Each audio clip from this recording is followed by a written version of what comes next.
ॐ मङ्गलमूर्तये नमः। ॐ परमात्मने नमः।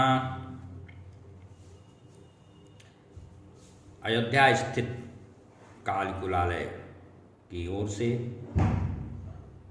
आप सबका हार्दिक अभिनंदन। आज हम तंत्र साधना में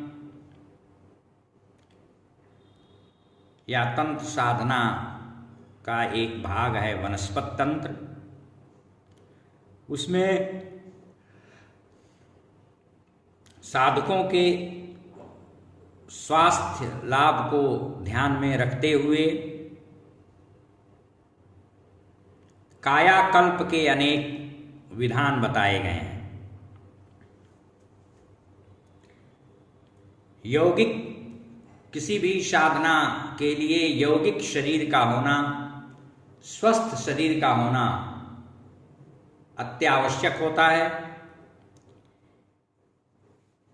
क्योंकि साधक अनवरत साधना में लीन रहता है तो स्वास्थ्य पे उसका असर पड़ता है और स्वास्थ्य के प्रति वह उदासीन अनवधान चित्त हो जाता है। इसलिए वनस्पत तंत्र का प्रयोग करके तमाम वनौषधियों का उपयोग करके स्वास्थ्य को साधना के अनुकूल बनाता है। मानवीयोचित कार्यों से मन की शुद्धि होती है। मन के एकाग्र और निष्कलुष पवित्र होने पर उसमें दैवीय शक्तियों का वास होने लगता है। अध्यात्म आत्मा का विषय है।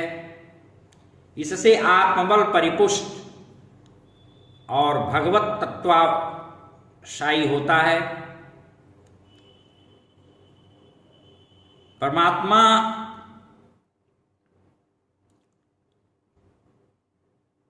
सगुण साकार रूप में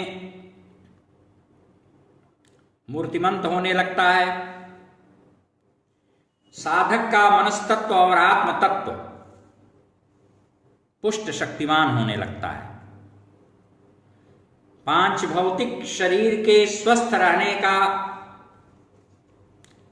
अलग नियम, धर्म, संयम और इंद्रिय निग्रह आदि हैं। साधक जब साधना में पूर्ण समर्पित होकर के संलग्न होने लगता है तो स्वाभाविक रूप से, सहज ढंग से शरीर की उपेक्षा, शरीर के प्रति असावधानी भी उससे होने लगती है। साधक शरीर पर सतर्क होकर ध्यान नहीं दे पाता और वह अपने इष्ट अभीष्ट के प्रति एकनिष्ठ होने लगता है। इसलिए सांसारिकता और शरीर की ओर से अनायास या आलस्यवश, प्रमादवश उसे उपरत होने लगती है। जबकि शरीर माध्यम खलु धर्म साधनम, ऐसा कहा गया है। साधना हेतु शरीर और मन दोनों का स्वस्थ निरोग होना अत्यावश्यक होता है। मन एवं शरीर को साधना, सहेजना, संयमित, नियमित करके दैवीय गुणों का विकास करना ही तो साधना है। हमारे तपःपूत ऋषियों, शास्त्रज्ञों, सिद्ध साधकों और आगम तंत्रानुयायियों ने इस पर ध्यानावस्थित होते हुए अतीव वैज्ञानिक स्वास्थ्यप्रद वनस्पतियों सहित अनेकानेक आयुर्वेदिक वनौषधियों और हठ योगों को भी साधना के साथ उसके अनिवार्य अंग के रूप में प्रतिपादित किया है। तंत्र साधकों हेतु तो विशेष रूप से ये करणीय पालनीय होते हैं, जिससे शरीर रोगग्रस्त न हो और यदि पहले से पूर्वकृत कर्मों भोगों के अनुसार पापजन्य या मौसम जनित, कीटाणुजन्य या त्रिदोषजन्य, त्रिदोष कहते हैं कफ वात पित्त को, इसके असंतुलित होने से होने वाले रोगों का शमन इन प्रयोगों से होता है। वे नियंत्रित होते हैं, उनका कुप्रभाव साधक के शरीर पर कम से कम पड़े, इसके लिए वनस्पत तंत्र या यौगिक क्रियाओं को करने का निर्देश दिया गया है। उसे वे लोग भी कर सकते हैं जो साधक नहीं हैं, और तमाम सारे रोगों में उसके करने से सभी लोगों को लाभ मिलेगा, सभी लोग उससे लाभान्वित होंगे। तंत्र साधना का ज्योतिष, आयुर्वेद, वनस्पत तंत्र, अष्टांग योग से बहुत ही अभिन्न तादात्म्य है, अभिन्न संबंध है। ये सब एक दूसरे के पूरक हैं। तंत्र का प्रामाणिक पुरातन विश्वविख्यात ग्रंथ रुद्रयामल अनेक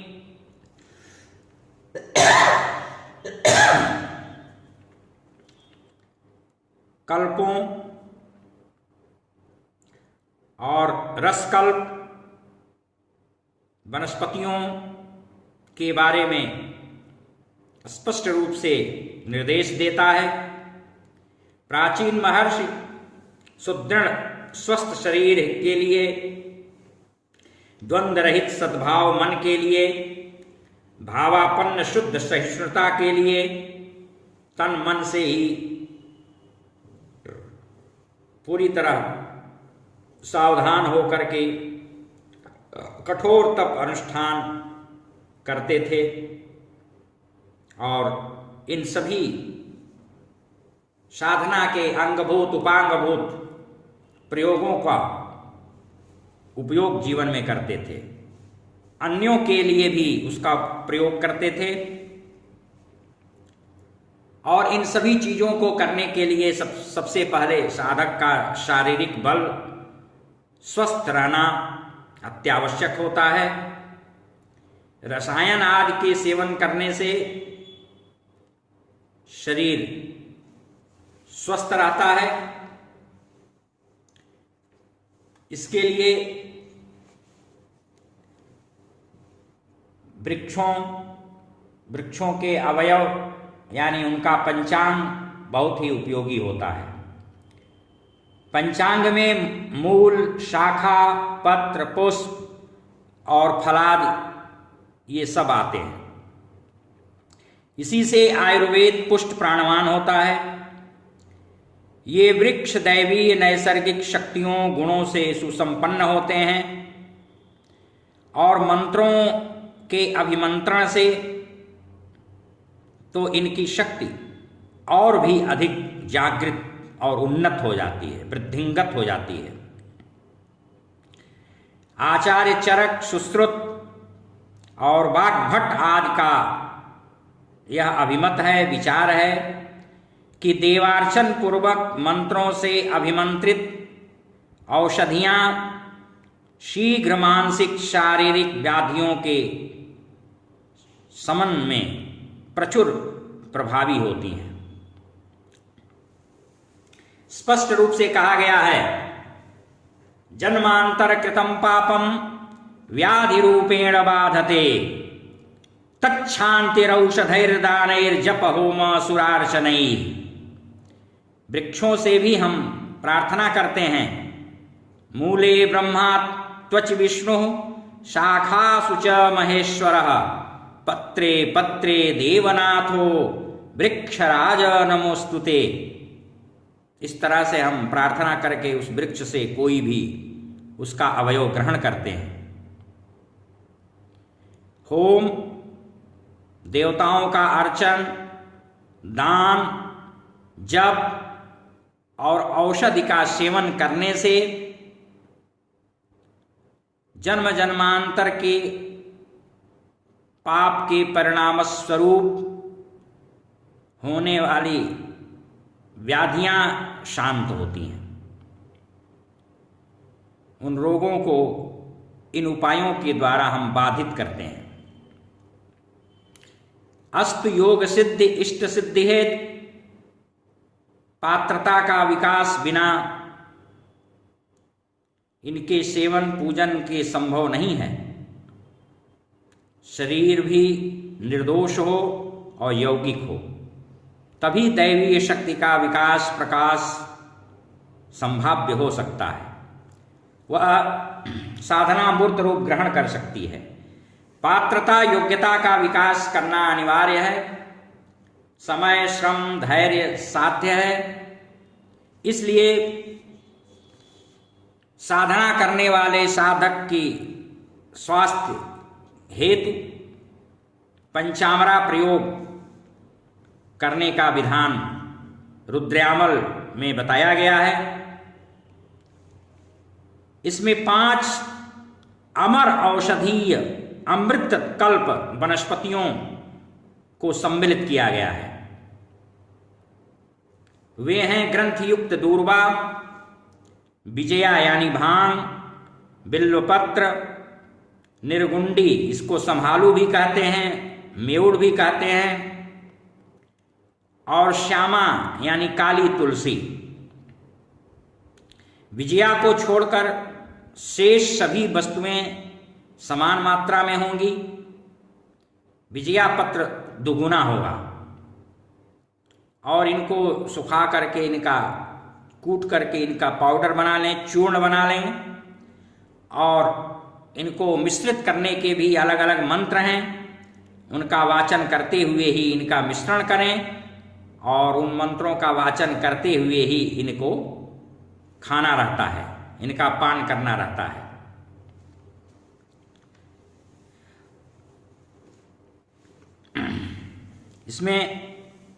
इसको पंचामरा प्रयोग कहते हैं। और यह पंचामरा प्रयोग मधुमेह, बवासीर, पेट के रोगों, थकान, अनिद्रा इत्यादि में बहुत ही लाभकारी होता है। अधिक मात्रा में लेने से थोड़ी मादकता भी हो सकती है, इसलिए उचित मात्रा में ही इसका सेवन करने का विधान है। इससे साधक का शरीर स्वस्थ निरोग होता है और कायाकल्प भी उसका होता है, यौगिक शरीर बनती है। इन 5 चीजों में अलग अलग देवी देवताओं का वास बताया गया है और इन 5 के अलग अलग मंत्र हैं। इसमें दूर्वा है, ओम त्वं दूर्वे अमर पूज्ये त्वमित्र समुद्भवे अमरम माम सदा भद्रे कुरुस्व निहरिप्रिये। भांग के लिए है, जिसको विजया कहते हैं। ओम संविदे ब्रह्म संभूते ब्रह्मपुत्री सदा नघे भैरवाणाम च तृप्त्यर्थे पवित्रा भव सर्वदा।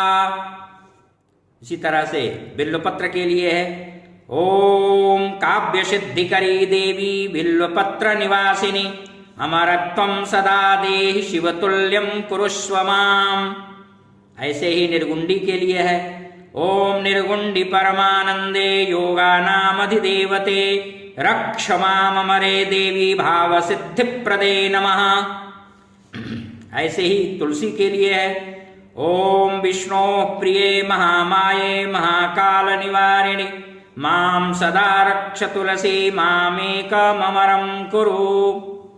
इन सबको इसी मंत्र का वाचन करते हुए सारे पदार्थों को एक में मिश्रित कर दिया जाता है और जब जब आपको लेना है उस मिश्रित करने के बाद धेनु मुद्रा, योन मुद्रा, मत्स्य मुद्रा उसको दिखाइए, इष्ट का के मंत्र का वाचन करिए और मिलाते समय फिर एक अलग से मंत्र बोला जाता है, ओम अमृते अमृतोद्भवे अमृतवर्षिणी अमृतम अमृतमाकर्षयाकर्षय सिद्धिं देहि स्वाहा। उसके बाद जब हम उसका भक्षण करते हैं तो दूसरा मंत्र बोलते हैं, ओम ऐं वद वद वाग्वादिनी मम जिह्वाग्रे स्थिरी भव सर्वसत्व शंकरी शत्रुकंठ त्रिशूलिनी स्वाहा।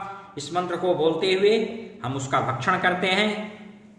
इस प्रकार चारों वस्तुओं में 4 देवताओं का आवाहन होता है।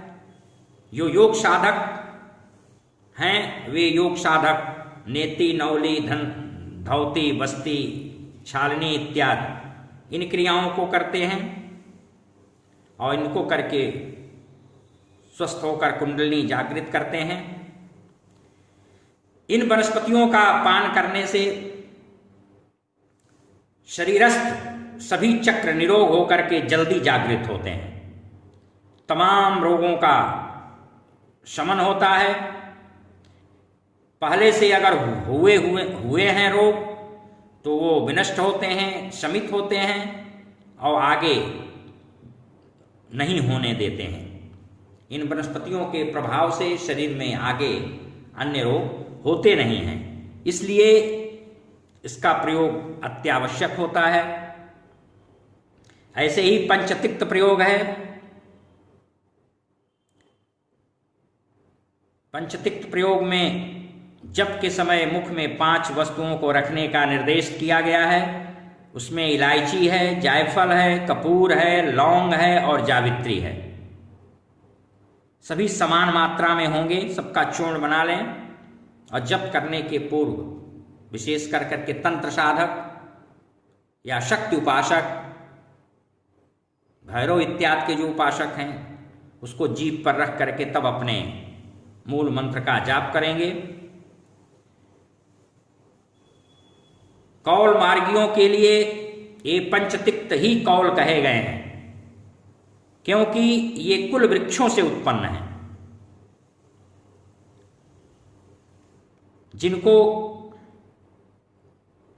इसके प्रमाण भी हैं। ग्रंथों में लिखा है, पंचतिक्तम मुखे क्षिप्त्वा जपम कृत्वा समर्पयेत् तस्याहं शकलां पृथ्वीं ददामि पुरुषोत्तम। कौलं च पंचम तिक्तम स्यात् कौलं कुल समुद्भवम् तस्माद्देयं प्रयत्नेन देव्याश्चोद्भवमिच्छता। एला जातिफलं चैव कर्पूरं च लवंगकं जातिपत्रं तथा देवी पंचतिक्तमिदप्रियं। जातिपत्रं तथा देवी पंचतिक्तमिदं प्रियम।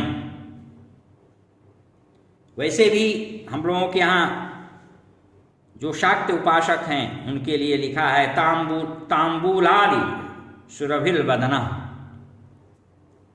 सुगंधित तांबूल इत्यादि देवी को अर्पित करके भक्षण करके उसको मुंह में लेके जप करने का विधान है।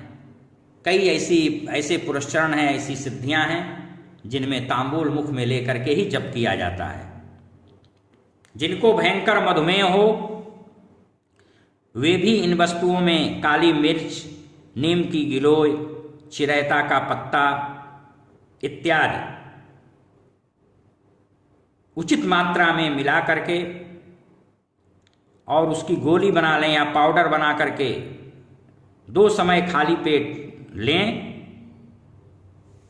तो उनके मधुमेह में भी बहुत लाभदायक होता है। ऐसे ही पंचतिक्त प्रयोग, पंचामरा प्रयोग सबके लिए पूरी तरह से उपयोगी साबित होता है। पंचामरा और पंचतिक्त में प्रयुक्त होने वाली वनस्पतियों की अलग अलग विशेषता होती है, उनका अलग अलग गुण है। वे विभिन्न रोगों की रोधक हैं। दूर्वा शीतल है, कफ, पित्त, रक्त, दाह, व्रण और त्वचा से संबंधित रोग दोष विकार विनाशक होता है। मिट्टी के पात्र में आग पर रखकर इसका बफारा यानी भाप लेने से बवासीर की पीड़ा भी शांत होती है।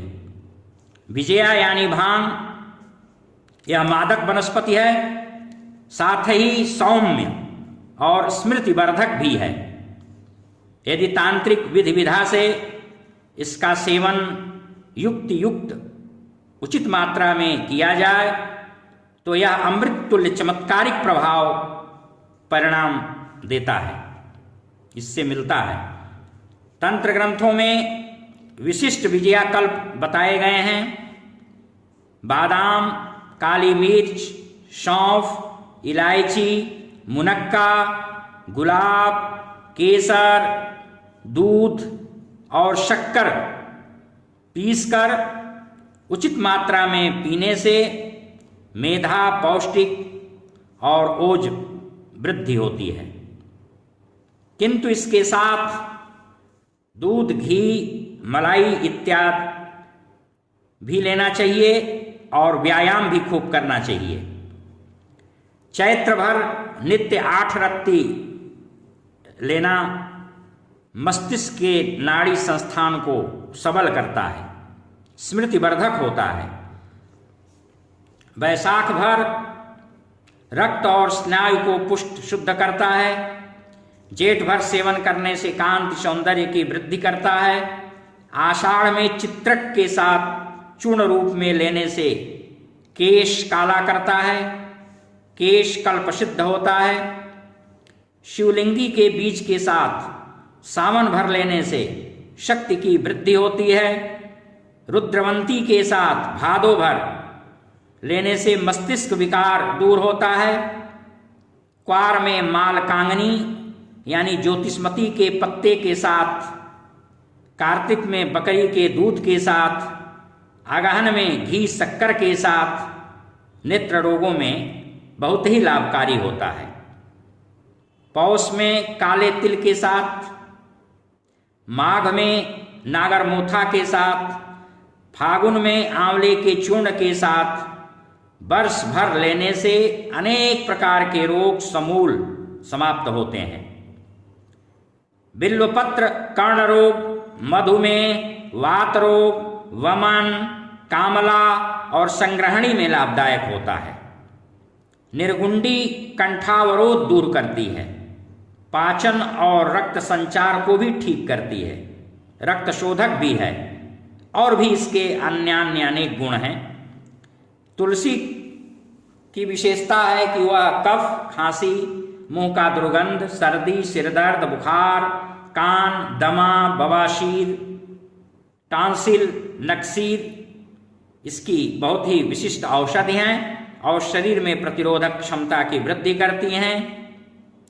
ये पंचामरा के वनस्पतियों के गुण थे। अब पंचतिक्त पांचों पदार्थों के बारे में भी संक्षिप्त रूप में जानकारी कर लें। मुख के दुर्गंध को दूर करके स्वाद बदलता है